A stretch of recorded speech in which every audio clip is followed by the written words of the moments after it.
This is a great video on starting a young dog in a very difficult area in a suburban location where people walk their dogs and there's a lot of activity, primarily from dogs going back and forth and up and down the street.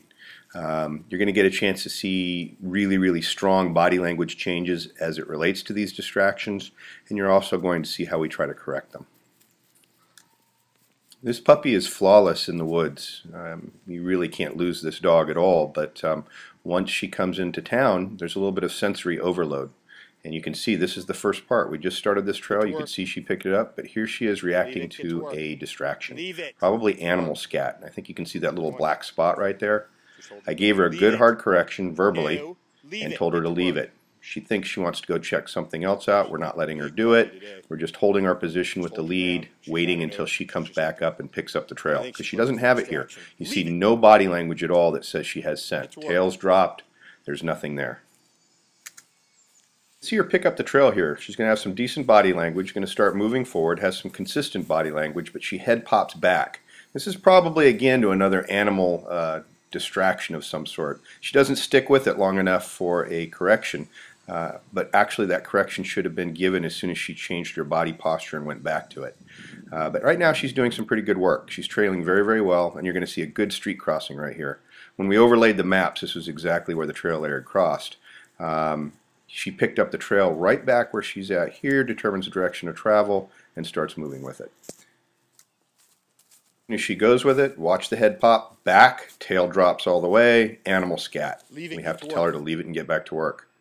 Now we're going to see this whole thing from a different perspective. This is from a stationary camera that the trail layer had set up somewhere near where his road crossing was. And you're going to see us come in, make the road crossing, and you're also going to see the distraction.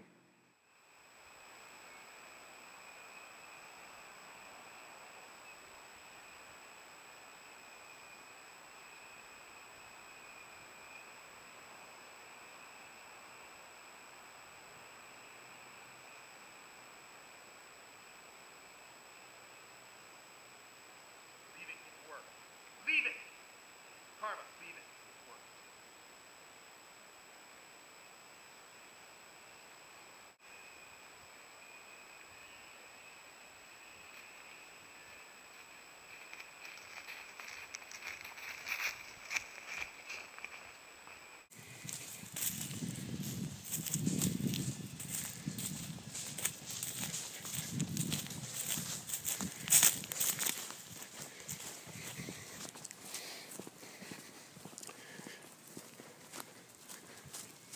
Sorry, got in your way.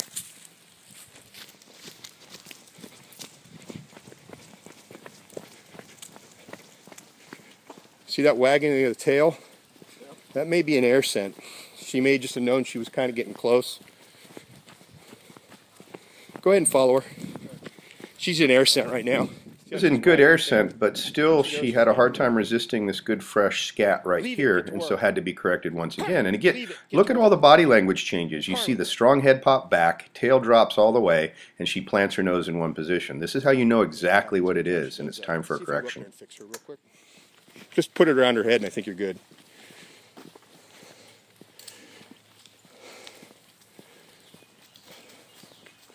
What's really interesting about this trail is starting about 25 yards back, she was starting to go into some very big air scent that was coming and going. It wasn't a constant scent cone, it was just little hits.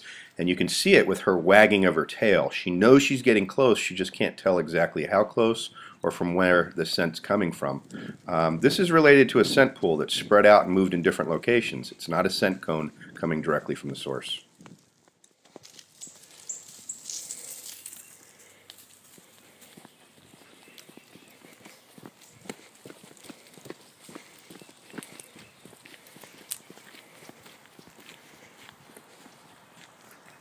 You're just use the lead. You start walking toward your subject.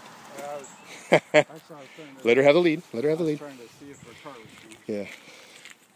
You guys can't see the suspect in the video because I'm not pointing the camera at him, but he's just over here to the right. And what Karma's doing is she's reacting to the wind-blown odor that's going from our right to our left, and it's pooling down here in the little tidal creek. Handler had been a little bit too quick to try to get across the road. He had 30 feet of lead, and I advised him to use the whole thing rather than trying to run across. This happens a lot when we know where the subject is. A lot of times our footwork is going to start moving when really what should be happening is the dog should be allowed to work and we should just be manipulating the lead.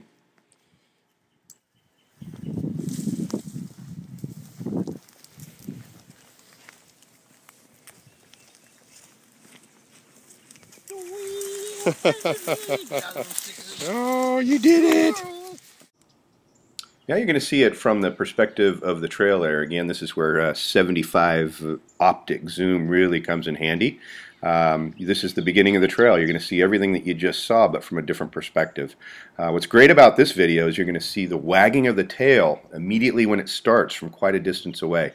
Don't let, again, the video fool you. This is 75 optical zoom all the way out. So the dog's really not all that close. The first distraction coming up. Watch, head pop to the right. You see the dog's detecting something. Tail's starting to drop right about here. And this is where she hits it hard. We're giving her a verbal correction to tell her to leave it and get back to work. Watch the squirrel go right past us too. When something like this happens, it's important that the handler holds their ground. I mean, you can't go with that distraction or the direction that the dog had just gone in because it's the distraction that led the dog off the path into a place where there's no odor. And you can see the dog's body language. There's no consistency.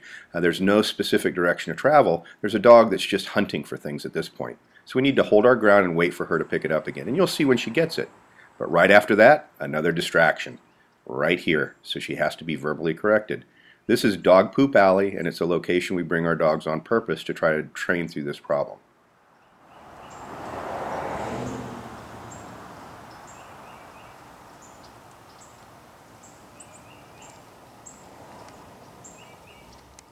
The side of the street crossing almost looks like a distraction, but it's a dog going off the track just slightly and then reorienting on the trail. She's establishing the direction of travel because she didn't hit the exact crossing spot on the other side. On the other hand, that is a distraction. Look how low this tail goes.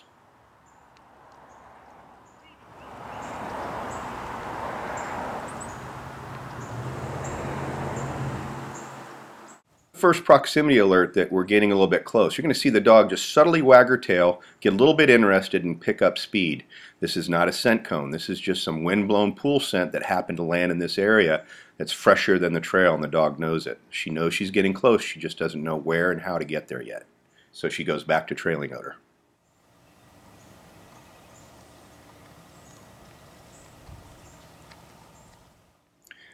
You're going to see another quick air scent coming up. The dog's going to abandon the trail, go out in the road, pick up some good wind-blown odor, and then try to go back to the trail. But as soon as she does that, watch what happens. She's going to hit another distraction, and she's going to have to be corrected. Look, all that body language changes. That tail drops, nose plants, everything is different. This is not human. This is animal scat.